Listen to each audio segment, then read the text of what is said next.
girl from my class showed up at my door in the middle of the night, saying her parents were forcing her to drop out and get a job. I felt bad for her and helped her out. My parents even treated her like their own daughter. But then the college entrance exam results came out. I got into Tsinghua. She didn't make it. That same night, she broke into my house and set it on fire. Why do you get to go to college? You just didn't try hard enough to teach me. Why do you have parents who love you while I'm stuck working like a servant? Why didn't your family give me an apartment from the relocation money? You never treated me like family. My parents and I burned to death. Then I opened my eyes. I'd been reborn, right back to the night she came knocking. A knock at the door snapped me out of it. Liu Ruyan's soft voice came through. Fuji, you home? I looked around at the house, no fire damage. That's when it hit me. I was actually back. Listening to her knock, all I felt was pure hatred. Liu Ruyan was my neighbor from the same village, both of us in our senior year. Her family had always favored boys over girls. That's why I felt sorry for her in my past life and went out of my way to help her. I never imagined she'd stab me in the back like that. My parents were out in the city that night, so I was home alone. I pretended not to hear her and just let her keep knocking, never opened the door. I didn't think she'd actually stick around that long. The next morning when my parents got home, they found Liu Ruyan asleep right on our doorstep. My mom's heart immediately melted. Isn't this little Liu Ruyan from the Liu family? She's even Fuji's classmate. Why is she sleeping out here? My mom brought her inside and made her breakfast. I felt ice cold inside. I can't believe she actually got through the door. At breakfast, Liu Ruyan broke down crying and told us how her family was forcing her to quit school. Then she shot me this look. I knocked last night. Fuji, you probably just didn't hear me, right?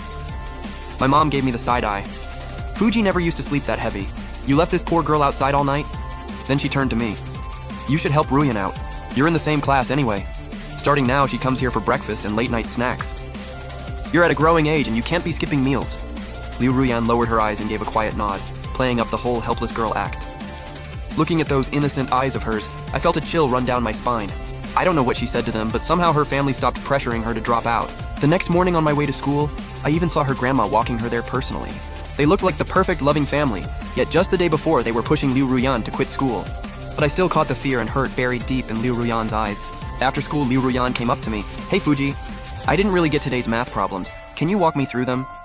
She saw my not a chance face and quickly added, Your mom said I could walk home with you after school and have you help me study. Sorry, I barely understood it myself. Go ask someone else. When she realized I wasn't budging, she grabbed my hand. But your mom already said it was okay. You're not going to listen to her anymore?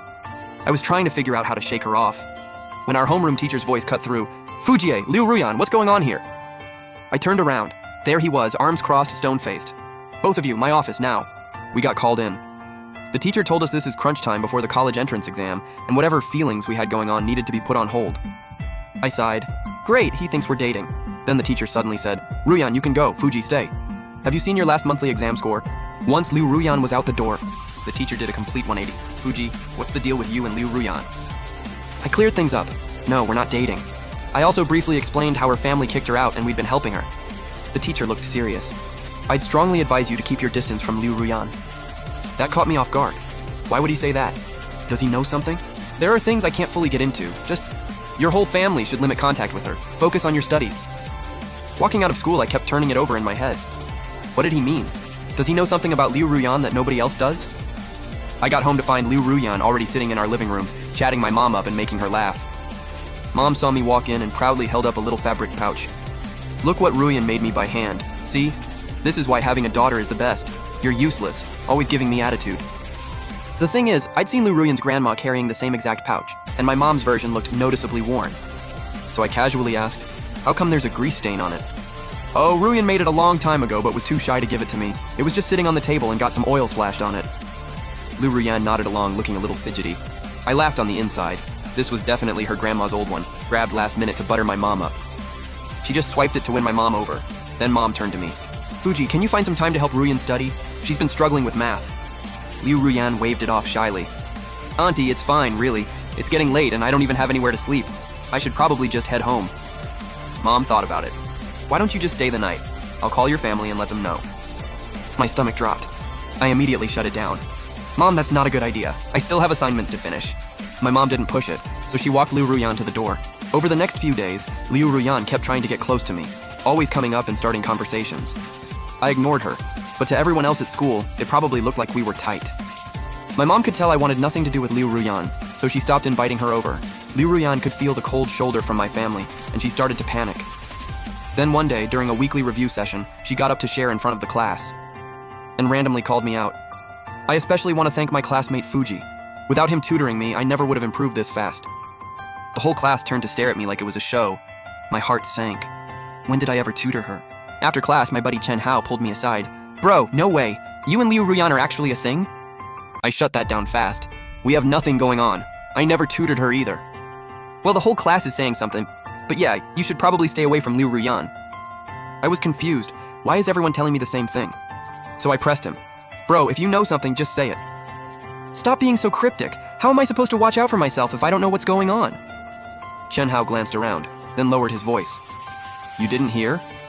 Liu Ruyan tried to get close to the principal. The principal was so freaked out. Security had to drag her out. I was stunned. The school buried it to protect their reputation, but the rumor spread anyway. That's basically why nobody wants to hang out with Liu Ruyan. Back in class, I stared at Liu Ruyan's thin silhouette and felt my skin crawl. Just how far is she willing to go? After school, the homeroom teacher called me back in again. I told him everything, Liu Ruyan latching on to me and my family. He let out a long sigh. This is going to be a whole situation for you guys. Back then, the principal also felt sorry for Liu Ruyan and tried to help. His whole family ended up harassing him for it. And when security dragged someone out of the principal's private room, it wasn't just Liu Ruyan. Her mom was there too. My mind exploded. Mother and daughter scheming together? Liu Ruyan had already been warped by that messed up family of hers. And after everything went down, not an ounce of regret. She actually thought the principal was just looking down on her. Like, who could respect someone who does something like that? The teacher then warned me, "You're all still students. I'm worried she might do something reckless and impulsive, and that could seriously ruin your life." When I stepped out of the office, Liu Ruyan was right there waiting. Fuji, what did the teacher want? I confronted her directly. Why did you say that in front of everyone? I never tutored you, not once. She immediately burst into tears. Fuji, I don't get it. Why do you hate me so much? Did I do something wrong? She was about to close the gap between us. I quickly came up with something to keep her at arm's length. Liu Ruyan, we're in full-on exam prep mode right now. Some things just aren't appropriate. We should both be focused on improving ourselves. I don't know if any of it got through to her, but I bounced the second I was done talking. That night, after evening study hall, I walked in the door, and Liu Ruyan was sitting in my living room. Again. I closed my eyes. Whatever hope I had left was gone. Liu Ruyan flashed me a big smile. Fuji, you're back.